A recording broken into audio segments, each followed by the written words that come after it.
स्वागत है आपका अपने YouTube channel Eklavya study point में।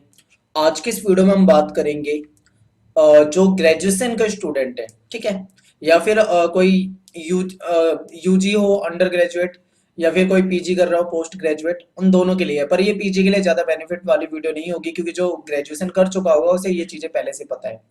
लेकिन हर वो स्टूडेंट जो पहली बार ग्रेजुएशन में पेपर देने वाला है, उसके लिए वीडियो बहुत ज्यादा फायदेमंद होगी। ध्यान से देखना, आपको बहुत सारी ऐसी बातें बताऊंगा जो आपको नहीं पता होगी और आपने सोचा नहीं होगा इसके बारे में, और अगर आप इसको मिस करते हो तो आपको बहुत बड़ा नुकसान उठाना पड़ेगा। आपको क्लियर बताया, बहुत ध्यान से वीडियो को देखिए, समझिए। आप मान लीजिए आप दिल्ली यूनिवर्सिटी में ग्रेजुएशन कर रहे हैं, ठीक है। हो सकता है इसमें से बहुत सारे स्टूडेंट एसओएल के हों, और हो सकता है बहुत सारे बच्चे एनसी वेब से हों, और कई ऐसे स्टूडेंट हो सकते हैं जो डीयू रेगुलर से होंगे। तो डीयू रेगुलर से जो होंगे, जो रेगुलर कॉलेज जाते होंगे, उनको तो पहले से ही बहुत सारी बातें पता होंगी, उनके लिए ज्यादा मुश्किल नहीं है। लेकिन जो ओपन से है, डिस्टेंस से है, उनके लिए दिक्कत यहाँ पे बहुत सारी हो जाती है कि उनको बहुत कई चीजों की जानकारी उतनी अच्छी नहीं होती है जितनी रेगुलर वाले स्टूडेंट को होती है। तो यहाँ पे मैं आपको सारी चीजें बताने वाला हूँ कि आपको कैसे तैयारी करनी है पेपर की, कैसे पेपर में लिखना है, कौन सी बुक पढ़नी है, कौन सी चीजों को नहीं पढ़ना है, कितने परसेंटेज आपके मार्क्स आ सकते हैं, और कैसे आप अपने मार्क्स को बढ़ा सकते हैं, और कैस कौन सी गलतियां हैं जो आपको नहीं करनी है। बहुत सारे क्वेश्चन आपके दिमाग में होंगे। इस वीडियो को ध्यान से देखने के बाद आपके दिमाग से क्वेश्चन बिल्कुल निकल जाएंगे। आप चाहे प्रोग्राम के स्टूडेंट हो, चाहे ऑनर्स के स्टूडेंट हो, आप दोनों के लिए ही वीडियो है। अब आप सबसे पहले ये देखिए, आप 12th क्लास में सीबीएसई बोर्ड में या फिर किसी अदर बोर्ड में रहे होंगे। मान लीजिए आप किसी स्टेट से हैं, हो सकता है आप किसी स्टेट बोर्ड से पढ़ के आए हो, या फिर आप सीबीएसई बोर्ड से।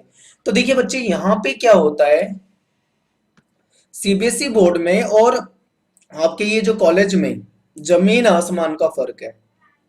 क्योंकि यहाँ पे जब आप 12वीं क्लास में पढ़ते थे, तब आपके सामने जो क्वेश्चन का पैटर्न होता था वो बिल्कुल ही अलग होता था, क्वेश्चन पेपर का पैटर्न। और अब आप जब ग्रेजुएशन में आ चुके हो, तब आपके पास जो पैटर्न है वो बिल्कुल अलग है। मैं आपको एक एग्जांपल के जरिए समझाने की कोशिश करता हूँ।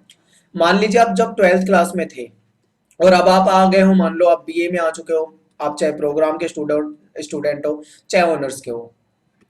12th क्लास में आप होते थे, आपका 100 नंबर का पेपर आता था, ठीक है। आज के समय में तो 80 मार्क्स का कर दिया गया है, और 20 नंबर के आपके जो इंटरनल होते हैं। मान लीजिए आप 100 नंबर का पेपर देते हैं 12वीं में, आपके पास क्वेश्चन की संख्या कितनी होती थी? 25 क्वेश्चन होते थे, 27 क्वेश्चन होते थे, और जहां तक मुझे याद है 35-35 क्वेश्चन भी होते थे। ऐसे ऐसे होते हैं आपके क्वेश्चन। यहाँ पे इतने सारे क्वेश्चन आपके सामने होते थे, ठीक है। यहाँ पे क्या है, यहाँ पे भी आपका पेपर 100 नंबर का है। अगर आप रेगुलर में हैं तो आपके कुछ इंटरनल होता है, आपका पेपर कम का होता होगा, 75 या जो भी हो। लेकिन अगर आप एसओएल में हैं तो आपका 100 नंबर का पेपर होता है, ठीक है। यहाँ पे आप 25, 27, 35, 20 क्वेश्चन करके आते हो पेपर में, 3 घंटे का टाइम मिलता है। यहाँ पे भी आपको 3 घंटे का ही टाइम मिलता है, लेकिन क्वेश्चन की संख्या 5 होती है, ठीक है। अब आपके दिमाग में क्वेश्चन ये भी आ जाएगा कि 3 घंटे में यहाँ पे केवल 5 क्वेश्चन करने हैं, और यहाँ पे 3 घंटे में आप इतने सारे क्वेश्चन करते थे। आखिर ये है क्या? तो यहाँ पे मैं आपको बता दूं, यहाँ पे क्वेश्चन होते थे आपके शॉर्ट, कुछ लॉन्ग क्वेश्चन होते थे। लॉन्ग क्वेश्चन में भी आपको 1.5 से 2 पेज से ज्यादा बड़ा आंसर नहीं लिखना होता, और 1 मार्क्स के क्वेश्चन होते हैं। कई तो टिक मार्क वाले एमसीक्यू क्वेश्चन हो गए आज के टाइम पे। तो इतना मतलब आपको 12th का जो पैटर्न है और जो ग्रेजुएशन का पैटर्न है, जमीन आसमान का फर्क है, इसे आपको समझना है। आप अगर 12th सीबीएसई बोर्ड से आप पास होके चले गए हो ग्रेजुएशन में, और आपको आदत है वही तरीके से लिखने की, और आप सीबीएसई वाले तरीके से ही ग्रेजुएशन में लिख दोगे, तो यहाँ पे मान लिया कि आप टॉपर हो गए, आप लेके आए होगे 100 में से 90-95 नंबर। पर यहाँ पे आप 100 में से 30 नंबर भी नहीं ला पाओगे उस तरीके से अगर आप लिख दोगे तो। अब आपके दिमाग में फिर से एक क्वेश्चन आएगा कि भाई ऐसा कैसे हो सकता है कि मैं तो भाई टॉपर हूं। मैं मतलब बच्चों को बहुत ज्यादा घमंड हो जाएगा एक तरह से कि मैं बहुत अच्छे मार्क्स लेके आया था सीबीएसई में, तो शायद मैं यहाँ पे भी कर दूंगा, ठीक है। लेकिन यहाँ पे आपको ये चीजें समझनी है कि यहाँ पे पैटर्न अलग है बिल्कुल। यहाँ पास होने के लाले पड़ जाएंगे। यहाँ बेशक से आप सीबीएसई के टॉपर रहे हो, पर यहाँ पे आके आपकी जो वैल्यू है वो गिर जाएगी एक तरह से, अगर आपने सही उस तरीके से लिख दिया तो फिर यहाँ पे क्वेश्चन आएगा कि भाई आखिर ये अंतर क्यों है। तो देखिए, 12वीं क्लास में आप जब आप पढ़ते थे तो आपके पास एक लिमिटेड सिलेबस वाली एक लिमिटेड बुक होती थी। अगर आप एनसीईआरटी बुक खरीद चुके हो, एनसीईआरटी पढ़ चुके हो, तो आपके लिए इनफ है। जो भी आना था आपकी एनसीईआरटी से आना था, उसके बाहर कुछ नहीं था, बहुत लिमिटेड सिलेबस होता था। तो आपके लिए वहां पे तरीका बिल्कुल अलग था पढ़ने का। लेकिन जैसे ही आप ग्रेजुएशन में आ जाओगे तो यहाँ पे आपकी एक लिमिटेड एनसीईआरटी बुक नहीं होती है कि आप एक बुक खरीद लोगे, उसी में से पढ़ लोगे, उसी में से क्वेश्चन आ जाएगा और बहुत लिमिटेड सिलेबस हो जाएगा। यहाँ पे काफी ज्यादा अंतर है उसमें। अब यहाँ पे क्या है आप समझिए। देखिए यहाँ पे जो रेगुलर कॉलेज जाते हैं, जो रेगुलर वाले स्टूडेंट हैं, उनको तो बहुत जानकारी होती है। कॉलेज में जो उनके प्रोफेसर होते हैं उनको बहुत अच्छी राइटर्स की बुक बता देते हैं कि हिंदी मीडियम वाले इस राइटर की बुक ले लो, इंग्लिश मीडियम वाले इस राइटर की बुक ले लो, इस सब्जेक्ट में ये राइटर अच्छा है, इस सब्जेक्ट में ये राइटर अच्छा है। मतलब राइटर में भी इतने सारे राइटर की बुक आती है, और टीचर जो होते हैं, उनके प्रोफेसर जो होते हैं, उनको बहुत सारी बुक्स बता देते हैं। और जो कॉलेज के स्टूडेंट होते हैं वो खरीद लेते हैं और उसमें से पढ़ लेते हैं, और उनको लाइब्रेरी होती है, लाइब्रेरी में से भी उनको बुकें मिल जाती है, किताबें मिल जाती हैं। बट यहाँ पे जो ओपन वाले स्टूडेंट है उनके सामने ये दिक्कत आ जाती है। बड़ी दिक्कत ये आ जाती है कि भाई बहुत सारे स्टूडेंट है जो क्लास तो कभी लेते ही नहीं है, और इनकी जो लिमिटेड ही क्लास होती है काफी कम, और उस क्लास में भी नहीं जाते हैं, तो इनको ज्यादा जानकारी होती नहीं है। और राइटर वगैरह के बारे में इन्हें नहीं पता होता है। इनको क्या होता है कि इनको एसएल वगैरह से जो किताबें मिलती है, कुछ स्टूडेंट उसी को पढ़ने लग जाते हैं। जबकि मैं आपको बता दूं कि आपकी जो एसएल की किताबें होती हैं वो एक तरह से आपको एक सिलेबस ही बता रही है। उसे हम बेस्ट बुक नहीं कह सकते कभी भी, जो एसओएल की बुकें होती हैं। अब आप सोचोगे कि भाई मैं उसकी बुराई कर रहा हूँ बुक की, तो रियलिटी यही है कि आप बिल्कुल यही सोचे मैं सच में ही बुराई कर रहा हूँ। क्योंकि उसमें बहुत ज्यादा टाइपिंग की एरर हो जाती है कई जगह पे, और कंटेंट मतलब बहुत मतलब बेहतर वाला कंटेंट नहीं होता है जिसे हम ये कहते हैं कि भाई वाह गजब का कंटेंट है। ऐसा हम नहीं कह सकते। लेकिन राइटर की बुक होती है वो काफी अच्छी बुकें होती है, उसमें बहुत ज्यादा नॉलेज आपको मिलती है। इसीलिए रेगुलर कॉलेज वाले जो स्टूडेंट होते हैं उनको प्रोफेसर और उनको राइटर्स की बुक बताते हैं। और इसीलिए जो यहाँ पे अंतर आता है ना, कई सारे स्टूडेंट कंफ्यूज रहते हैं कि जो ओपन से, जैसे मान लो एसओएल या एनसी वेब से अपनी पढ़ाई कर रहे हैं और दूसरी तरफ रेगुलर से कर रहे हैं, तो जाहिर सी बात है रेगुलर वाले स्टूडेंट के कुछ मार्क्स इनके मुकाबले अच्छे ही होते हैं। अब अच्छे होने के दो कारण है यहाँ पे। कारण ये है कि इनको अच्छी गाइडेंस मिल जाती है कि कौन सी बुक खरीदनी है, कौन सी बुक से पढ़नी है, अच्छी बुक के बारे में पता है, एक कारण ये। और दूसरा इनका कुछ इंटरनल भी होते हैं, इंटरनल के कुछ मार्क्स वगैरह मिल जाते हैं, तो उसकी वजह से भी थोड़ी सी परसेंटेज जो होती है ठीक हो जाती है। बट यहाँ पे वो चीज नहीं हो पाती है, तो ये दिक्कतें आती है। ठीक है, ये समझते हुए चलो एक एक पॉइंट को। फिर एक क्वेश्चन सबसे बड़ा दिमाग में आ जाएगा ओपन वाले स्टूडेंट के दिमाग में सबसे ज्यादा, जो एसओएल वगैरह से हैं, कि भाई हम क्या करें, आखिर हमें भी अच्छे नंबर लाने हैं, हम भी अच्छा करना चाहते हैं, क्या पढ़े। तो आप अपने सीनियर से पूछोगे, बहुत सारे सीनियर होंगे, बहुत सारी बातें बताएंगे। कुछ लोग आपको कहेंगे कि 10 ईयर पढ़ो, 10 ईयर सबसे बेस्ट होता है। तो क्या सच में 10 ईयर बेस्ट होता है? तो मैं आपको बता दूं, यस, 10 ईयर सच में ही बेस्ट होता है। क्यों बेस्ट होता है? देखिए यहाँ पे क्या है, यहाँ पे क्वेश्चन जो होता है रिपीट बहुत ज्यादा होते हैं। अगर आप पिछले 3 4 5 साल के क्वेश्चन पेपर को देख भी लोगे ना क्वेश्चन को, और आप अगर पिछले 10 साल के क्वेश्चन पेपर को देख लोगे, तो आपको एक चीज पता लग जाएगी कि भाई सेम ही क्वेश्चन लगभग हर साल आ रहे हैं, रिपीट हो के, कभी अल्टरनेट करके, कभी कैसे, मतलब लगभग लगभग वही क्वेश्चन हर साल आ जाते हैं। क्योंकि सिलेबस यहाँ पे जो होता है वो एक मतलब लॉन्ग टाइप का लिखना होता है, आपको छोटे छोटे क्वेश्चन नहीं बनाए जाते सीबीएसई की तरह, तो चांस यहाँ पे रिपीट होने के बहुत ज्यादा हो जाते हैं। तो 10 ईयर अगर आप पढ़ते हो तो बेस्ट है, बिल्कुल बेस्ट है। लेकिन एक चीज आपको ये याद रखना है, 10 ईयर से आप केवल और केवल क्वेश्चन को देखिए कि कौन से क्वेश्चन आ रहे हैं बार बार। क्योंकि 10 ईयर में जो क्वेश्चन के जो आंसर होते हैं, उन आंसर की जो लैंग्वेज होती है वो आपके लिए बेस्ट नहीं होती। वहां से आपको केवल और केवल प्रश्न निकाल लेने हैं, उत्तर उसके आपको अपने आप बनाने हैं, चाहे आप उस वाली बुक में से हेल्प लेके बनाओ, चाहे किसी और बुक से लेके हेल्प बनाओ। फिर दूसरा क्वेश्चन ये आ जाता है, क्या किंग चैंपियन पढ़ें? अब भाई किंग चैंपियन जो है एक बड़ा ही फेमस ब्रांड है, इस मामले में इसका राज रहा है बिल्कुल कई सालों से। हर एक ऐसा कोई स्टूडेंट नहीं होगा जिसने शायद किंग चैंपियन ना पढ़ी हो। और आपको एक बात और बता दूं, किंग चैंपियन पढ़ के हमने भी पढ़ी है भाई, मैं खुद पढ़ चुका हूं, और बहुत सारे स्टूडेंट हैं सब किंग चैंपियन पढ़ पढ़ के ही पास हो रहे हैं। और बाद में बुराई भी किंग चैंपियन की सभी करते हैं, कहते हैं बेकार होती है, ये होता है वो होता है, पढ़ के उसी को पास होते हैं और बुराई भी उसी की करते हैं, ये भी चलता है। आखिर ऐसा क्यों है? तो मैं आपको बता दूं, किंग चैंपियन में आपको क्वेश्चन वही मिल जाएंगे, किंग चैंपियन में 10 ईयर वगैरह अगर आप ले लोगे, या जो आपके पेपर में आने होंगे। बट वहां पे भी ना दिक्कत एक ही चीज की है जो मुझे कमी महसूस होती है, आंसर की लैंग्वेज की। यहाँ हर जगह ग्रेजुएशन में आपको क्वेश्चन मिल जाएंगे, बट आपको किसी भी बुक में ऐसी मतलब मार्केट में जहां तक जितनी भी बुक मैंने बहुत सारी बुकें देखी हैं, ऐसी शायद ही कोई बुक होगी जो आपको उस तरीके से आंसर दे पाएगी जिस तरीके से आपको पेपर में लिखना होता है। दिक्कत यहाँ पे हो जाती है, इसीलिए जो रेगुलर कॉलेज के जो प्रोफेसर होते हैं वो हमेशा कहते हैं कि राइटर की बुक पढ़ो। राइटर की बुक पढ़ोगे अगर आप, राइटर की बुक से आपको नॉलेज मिल जाएगी, और 10 ईयर और किंग चैंपियन से आपको इंपॉर्टेंट क्वेश्चन मिल जाएंगे। यहाँ के क्वेश्चन ले लो और राइटर की बुक के आंसर ले लो, बस आपका काम बन गया। बेहतर नंबर लाने का तरीका यही है, क्वेश्चन आप यहाँ से उठाओ, आंसर आप खुद बनाओ, चाहे आप राइटर की बुक लो चाहे कहीं से लो, कुछ भी करो। इसके अलावा अदर आज के टाइम पे केवल किंग चैंपियन नहीं है, मार्केट में बहुत सारी बुकें आने लगी है। पहले तो किंग चैंपियन बहुत ज्यादा चलती थी, अब वो थोड़ा सा मतलब कहीं ना कहीं और भी कई सारी किताबें आ गई है, जैसे नाम नहीं ले रहा मैं सबका, आप समझ जाइए, बहुत सारी मार्केट में बुक है, पर छोटी मोटी कमियां ज्यादातर मिल ही जाती हैं, परफेक्ट कोई भी बुक नहीं है। अब यहाँ पे बात कर लेते हैं राइटर की बुक की। आखिर राइटर की बुक में ऐसा क्या होता है भाई, जो राइटर की बुक की इतनी तारीफें की जाती है, मैं कर रहा हूँ और कॉलेज वगैरह के प्रोफेसर करते हैं, जो स्टूडेंट पढ़ते हैं वो करते हैं। आखिर राइटर की बुक में ऐसा क्या है जो आपको इतनी तारीफें सुनने को मिलती है? तो देखिए, राइटर जो होते हैं बहुत ही पढ़े लिखे होंगे, तभी उन्होंने इतने बड़े लेवल की बुक छापी है, बुक बनाई है।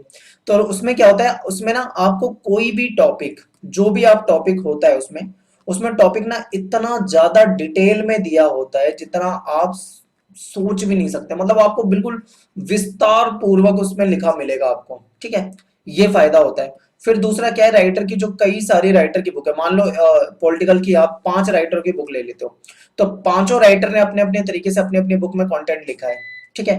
अब उसमें आपको एक चीज ध्यान रखनी है कि सबने अपनी तरफ से बेहतर लिखा है, लेकिन सभी की लैंग्वेज अलग होगी। किसी की लैंग्वेज बहुत ही आसान होगी, बहुत ही सिंपल होगी, आपको बड़ा आराम से समझ में आ जाएगी, तो किसी की लैंग्वेज आपको टफ भी मिल सकती है। तो ऐसा होता है। और हिंदी मीडियम में फिर अलग राइटर चलते हैं, इंग्लिश मीडियम में भी कुछ और अलग राइटर चलते हैं, कुछ के ऐसे भी राइटर होते हैं जिनकी इंग्लिश और हिंदी दोनों में ही अवेलेबल होती है बुक्स। तो ये बेस्ट होता है, यानी कि आपको देखो, अगर आप राइटर की बुक पढ़ते हो तो आपको अच्छी नॉलेज तो होगी, प्लस में आप अच्छे मार्क्स ला सकते हो, प्लस में अगर आप आगे ग्रेजुएशन के बाद मान लो यूपीएससी की तैयारी करना चाहते हो या आप किसी कंपटीशन की तैयारी करना चाहते हो, तो वो राइटर्स की बुक भी आपको वहां पे भी काफी ज्यादा हेल्पफुल हो जाती है। क्योंकि वो बुक जो होती है वो केवल आपके बीए के सिलेबस को ध्यान में रख के नहीं बनाई जाती, उसको बल्कि बहुत ज्यादा गहराई से बनाया जाता है, ताकि और भी जो स्टूडेंट्स होते हैं उन सभी के काम आ जाए, ठीक है। तो इस तरीके से ये किताबें होती हैं। अब यहाँ पे आपको एक क्वेश्चन आपके दिमाग में आ जाएगा भाई कि मैं राइटर की बुक लेना चाहता हूँ, राइटर की बुक से पढ़ना चाहता हूँ, पर मुझे राइटर के नाम नहीं पता है, और मुझे मैं राइटर की बुक कैसे लूँ, क्योंकि लॉकडाउन है, दुकानें शायद नहीं खुली होंगी, तो ये दिक्कत आ सकती है।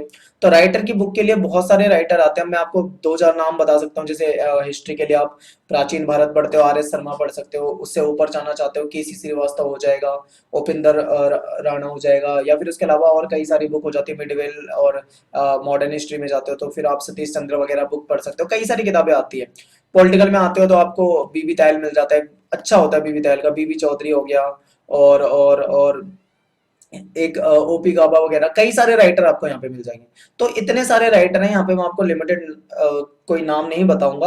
आपके जो दोस्त हों जो रेगुलर कॉलेज में पढ़ते हों, आपका और उनका सिलेबस एक ही होता है, तो आप अपने उन रेगुलर कॉलेज वाले दोस्तों से पूछो कि उनके कॉलेज में कौन सी बुक चलवा रहे हैं, आप उससे सजेशन ले सकते हो, आपको अच्छे से बताएंगे और आप उन राइटर की बुक लेके पढ़ सकते हो, ठीक है। कई सारे राइटर मैंने आपको बता दिया, इसके अलावा बहुत सारे राइटर अलग अलग चलाए जाते हैं, कोई भी ले सकते हो, सबकी बुकें अच्छी होती हैं, बस लैंग्वेज का फर्क होता है।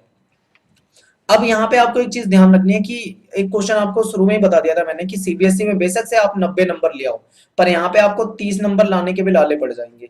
यहाँ पे आप जो मैं आपको ऐसा टॉपर बता देता हूँ, खुद का एक स्टूडेंट 12th क्लास में 97.5 कुछ परसेंट थे उसके, और ग्रेजुएशन में 60% के करीब आए हैं फर्स्ट ईयर में। अब आप सोचो कि भाई यहाँ पे 98 के करीब पहुंच गए और यहाँ पे 60% भी आए हैं, वो भी बहुत रो धो के नंबर आए हैं 60%। ये तो टॉपर की बात कर रहा हूं मैं, जो मतलब सीबीएसई में इस लेवल पे था। मान लो अगर आप इस वाले लेवल पे हो सीबीएसई में 70-80 वाले लेवल में, तो यहाँ पे आपके लिए नंबर लाना बहुत मुश्किल पड़ जाएगा। और यहाँ पे एक सबसे बड़ी दिक्कत यह है, मान लो आपने 3 साल की ग्रेजुएशन कर ली और आपके 50% से कम मार्क्स आ गए, मान लो आपके 49 आ गए, 48 आ गए, 47 आ गए, इतने ही आते हैं ज्यादातर स्टूडेंट के, बहुत सारे स्टूडेंट के इतने ही आते हैं। तो यहाँ पे आपकी ग्रेजुएशन 3 साल की बर्बाद हो जाएगी एक तरह से। अब आप कहोगे कैसे बर्बाद हो जाएगी? तो ऐसे बर्बाद हो जाएगी क्योंकि बहुत सारे ऐसे कोर्स होते हैं आगे, वहां पे आपके ग्रेजुएशन में 50% मार्क्स मांगे जाते हैं। अब मान लो आपके आगे कई सारे आप कंपटीशन के फॉर्म भर रहे हो या कहीं जाना चाह रहे हो, और उसने ये शर्त दे दी कि बीए में आपके 50 होने चाहिए, बीए में आपके 55 होने चाहिए, तो आपको वहां पे आप 49 वाले हो तो आप एलिजिबल ही नहीं रहोगे उसके लिए। फिर आपको बड़ा दुख होगा कि 3 साल की ग्रेजुएशन मेरी हो गई, अब मैं, मेरे मार्क्स इतने आए हैं, मैं ये नहीं कर सकता, मैं वो नहीं कर सकता। अब यहाँ पे भाई कोई बच्चा नेगेटिव ना सोचे और कोई डीमोटिवेट ना हो। मैं आपको डरा नहीं रहा हूं, बल्कि मैं आपको समझा रहा हूं, क्योंकि कई सारे स्टूडेंट होते हैं उनको वो सुनना पसंद होता है जो उनको मतलब अच्छा लगे, और ये बातें जो मैं आपको बता रहा हूँ ये वो बातें हैं जो अच्छी नहीं लगेंगी किसी को भी जल्दी से। तो आप ये ना सोचे कि भाई आपको जो अच्छा लगेगा मैं केवल वो बताऊंगा, मैं आपको यहाँ पे एक सच्चाई बता रहा हूँ, रियलिटी यही है। डीयू वगैरह में आप देखते हो मार्क्स बहुत अच्छे नहीं आते हैं, लेकिन अगर आप कई और दूसरी यूनिवर्सिटी में देखते हो वहां पे बहुत ही अच्छे मार्क्स आ जाते हैं।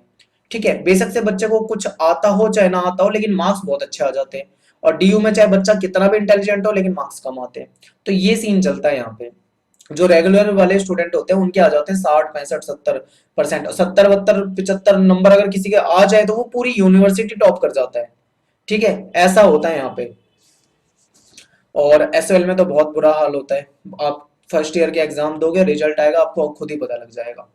तो यहाँ पे अब आपको समझना है कि लॉन्ग आंसर आपको लिखने हैं, भूल कर भी आपको सीबीएसई वाले पैटर्न वाले आंसर नहीं लिखने कि आप कहीं दो दो या तीन तीन पेज में आंसर लिख के आ जाओ, और आपने सोचा भाई 5 क्वेश्चन आए हैं, आपने दो दो पेज में आंसर लिख दिए, 10 पेज का आंसर लिख, 10 पेज में आपने पूरे पांचों क्वेश्चन कर दिए और आप चल दिए पेपर देके। तो अगर ऐसे करोगे तो पास नहीं होगे, बिल्कुल क्लियर बता रहा हूँ। फिर यहाँ पे क्वेश्चन आ जाएगा कि पास होना है और अच्छे मार्क्स लेने हैं तो क्या करना है। तो आपको क्वेश्चन लॉन्ग आंसर लिखने हैं, बिल्कुल लंबे लंबे आंसर, क्योंकि आपका क्वेश्चन 20 मार्क्स का एक होगा, तभी आपका जो 5 क्वेश्चन है वो 100 मार्क्स के आपके नंबर बनाएंगे। ठीक है, 20 मार्क्स के क्वेश्चन के लिए आपको कितना लिखना है? तो देखिए मिनिमम बता रहा हूं मैं, मिनिमम मिनिमम आपको 6 से 8 पेज लिखने होते हैं एक क्वेश्चन के लिए। ठीक है, और अगर आप मुझसे पूछोगे मैंने ऐसे वैसे ग्रेजुएशन किया, मैंने कितने लिखे थे, तो भाई मैंने तो 10 10 12 12 पेज भी लिख दिए थे, और कहीं कहीं पे मैंने 15 15 पेज भी लिख दिए थे, लेकिन उसका नुकसान मुझे उठाना पड़ा था। नुकसान क्या था? जो पहला क्वेश्चन मैं करता था मेरा 10 10 12 12 15 15 पेज में हो जाता था, लेकिन जब फिर उसके वजह से मेरा टाइम कम पड़ जाता था मुझे। जो मेरा लास्ट क्वेश्चन होता था वो मेरा केवल 6 7 पेज में ही हो पाता था, उसको मैं उतना ज्यादा बड़ा नहीं लिख पाता था, तो ये होता था। तो आप एक एवरेज मान के चलें कि कम से कम मिनिमम भी आपको कम से कम भी अगर आप लिखोगे तो आपका 7 पेज या 6 पेज का आंसर होना ही चाहिए, अगर आप चाहते हो कि आप पास हो जाओ और वो भी थोड़े ठीक ठाक नंबर आ जाए तो इतना। और बहुत ज्यादा लॉन्ग आंसर आपको लिखने होते हैं यहाँ पे। ठीक है, यहाँ पे देखो आप एस एल डी यू वगैरह में हो तो आपको वर्ड लिमिट नहीं मिलती है, पहले आपको बता रहा हूँ क्लियर कि आपको कोई वर्ड लिमिट नहीं मिलती है। अगर आपका अब से कोई पैटर्न चेंज हो जाए तो पता नहीं, लेकिन अभी तक क्या आप प्रीवियस ईयर के क्वेश्चन पेपर उठा के देखोगे कोई वर्ड लिमिट नहीं होती है कि 500 में लिखो या 600 में लिखो या 700 में लिखो, कोई वर्ड लिमिट नहीं है, आपको खुलकर लिखना है, बिल्कुल बिल्कुल खुलकर। जैसे इग्नू वगैरह में जाते हो तो वहां पे वर्ड लिमिट होती है। दूसरा क्वेश्चन यहाँ पे ये बन जाएगा कि इतने सारे वर्ड में आपने लिख दिया, तो इतने सारे वर्ड का आंसर आपको लिखने के लिए पढ़ना भी बहुत ज्यादा पड़ेगा। इसीलिए राइटर की बुक से अगर आप पढ़ते हो तो आप बहुत ज्यादा कंटेंट होता है, ज्यादा पढ़ सकते हो और ज्यादा से ज्यादा बड़ा आंसर लिख सकते हो। लेकिन अगर आप केवल और केवल 10 ईयर के आंसर पढ़ लेते हो या किसी समझ रहे हो, बिना नाम लिए मैं कुछ बता रहा हूँ जो मार्केट में बहुत चलती है बुकें, अगर आप केवल उससे पढ़ लेते हो और तो आप पास हो जाओगे। ठीक है, हो सकता है आपके 40 45 50 नंबर आ जाए, लेकिन आप बहुत बेहतर वाली कैटेगरी में नहीं पहुंच पाओगे, उसके लिए आपको एक अच्छे राइटर की बुक लेनी ही पड़ेगी अगर आपको अच्छा लिखना है तो। ठीक है, ये होगा। अब क्वेश्चन ये आ जाएगा कि भाई रिजल्ट आपको बता चुका हूँ, रिजल्ट जो होता है यहाँ पे ऐसे ही आता है 40% 50% 60%, और 60 से 70% वाले तो टॉपर बन जाते हैं, और एसएल के अंदर और बुरा हाल होता है। ठीक है, ये होते हैं यहाँ पे मार्क्स। और यहाँ पे क्वेश्चन ये आएगा कि पेपर में कैसे लिखें, पेपर में कैसे लिखें। तो पेपर में लिखने का मैं आपको तरीका बताता हूँ। सबसे पहले आपको क्या लिखना होता है, कोई भी आप क्वेश्चन को पढ़ो अच्छे से, उसका एक इंट्रो लिखना होता है, इंट्रोडक्शन, यानी कि जिसको हम परिचय बोलते हैं या जिसको हम भूमिका बोलते हैं। ठीक है, और भूमिका और इंट्रो के लिए आपको हेडिंग डालने की जरूरत नहीं है कि आप भूमिका हेडिंग डाल के इंट्रो लिखोगे। आप एक इंट्रो लिखोगे तो टीचर को समझ में आ जाएगा कि आपने इंट्रो लिखा है। उसके बाद आपको क्या करना है, बता देता हूँ मैं स्टेप वाइज। पहले आपको एक इंट्रो लिखना है, फिर टॉपिक से रिलेटेड कुछ जैसे वर्ड ये इस शब्द से बना है, उस शब्द से बना है, इस भाषा के शब्द से बना है, उसका थोड़ा सा मतलब हल्का सा उसको एक्सप्लेन करो। उसके बाद आपको कुछ डेफिनेशन लिखनी होती है, यानी परिभाषाएं लिखनी होती है, उससे संबंधित कोई परिभाषा है तो परिभाषाएं लिखो। परिभाषाएं कितनी लिखनी, कम से कम 2 से 3 तो आप मिनिमम लिख ही दो, 2-3 लिख दो। अगर आपको ज्यादा आती है तो आप 4 भी लिख सकते हो, क्योंकि यहाँ पे आपको ज्यादा से ज्यादा ही लिखना है, कम तो यहाँ पे कुछ भी नहीं लिखना आपको।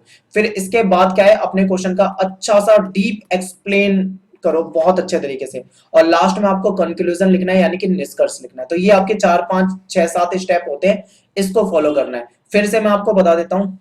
सबसे पहले आपका एक इंट्रोडक्शन होता है, उसके बाद आपका जो वर्ड वगैरह से रिलेटेड कोई बात है तो उसे लिख सकते हो। फिर एक हल्का एक्सप्लेनेशन होता है, फिर एक डेफिनेशन होती है, 2-3 डेफिनेशन। उसके बाद आपका डीप एक्सप्लेन होता है टॉपिक को, और लास्ट में आपका कंक्लूजन होता है। कुछ इस तरीके से लिखा जाता है। अब यहाँ पे भी 2 तरह की बातें आ जाती है सामने। कॉलेज में बहुत सारे जो प्रोफेसर होते हैं वो उनको पैराग्राफ से बहुत प्यार होता है, वो कहते हैं भाई पैराग्राफ में आंसर लिखा करो, ठीक है, बड़े से बड़े पैराग्राफ में लिखो। और बहुत सारे ऐसे होते हैं जो कहते हैं भाई हमें तो आदत है, हम तो पॉइंट में और हेडिंग में लिखते आए हैं, तो यहाँ पे बुलेट पॉइंट मत लिख देना भूल कर भी। कई सारे बुलेट पॉइंट में एक एक लाइन वाली जो बातें लिख देते थे 12वीं क्लास में, वो आपको नहीं लिखना है, और आपको एक्सप्लेन वाले तरीके से लिखना है, ठीक है। अगर आप पैराग्राफ में लिख सकते हो तो अच्छी बात है, कोई बहुत ज्यादा फर्क नहीं पड़ेगा इस चीज का। हालांकि मैंने कभी पैराग्राफ में नहीं लिखा है, मैं हमेशा हेडिंग और एक्सप्लेन वाले तरीके से लिखता था। तो मैं ऐसे लिखता था, एक सीट पे एक हेडिंग लिखता था और उसको पूरे पेज में पूरी सीट में एक्सप्लेन करता था बहुत गहराई से, और कई सारी हेडिंग लिख देता था, कई सारे पेज में जाके एक्सप्लेन करता था, 10-10 पेज में, 12-12 पेज में आंसर आते थे। तो इस तरीके से लिखता था। और बीए में भी ऐसे लिखे थे मैंने, और एमए में भी ऐसे लिखे थे, अपने यूजी पीजी दोनों में ही मैंने इसी तरीके से लिखा था। तो आप लिख सकते हो इस तरीके से, या फिर आप अपने रेगुलर कॉलेज वाले स्टूडेंट से पूछ सकते हो कि उनके प्रोफेसर उन्हें कैसे बताते हैं, क्योंकि पैराग्राफ हेडिंग कैसे भी लिखो उससे ज्यादा मतलब नहीं है। मतलब ये है कि आपका आंसर बड़ा होना चाहिए, आपने जो क्वेश्चन पूछा उसको डीपली एक्सप्लेन किया होना चाहिए। अगर आप डेफिनेशन वगैरह लिख देते हो तो बहुत अच्छा आपको इंप्रेशन जाएगा, और आप वही चीजें सटीक तरीके से अगर एक्सप्लेन करते हो तो आपका बहुत अच्छा इंप्रेशन जाएगा। ये सारी चीजें हो जाती हैं यहाँ पे, ठीक है। तो ये सब होता है, आपको उम्मीद करता हूँ आपको समझ में आ गया होगा। कोई क्वेश्चन है तो कमेंट में लिख दो। और यहाँ पे इस वीडियो को बनाने का मेरा मकसद केवल ये था, आपको बताना कि आप अगर गलत तरीके से पढ़ रहे हो, या गलत आपका लिखने का तरीका है, और आप ऐसा ही आप अपने पेपर में लिखने जा रहे हो, तो आपको नुकसान उठाना पड़ेगा। मैंने आपको जागरूक कर दिया, सचेत कर दिया। मेरा उद्देश्य किसी को डीमोटिवेट करना या किसी को डराना नहीं था, ये सच्चाई थी।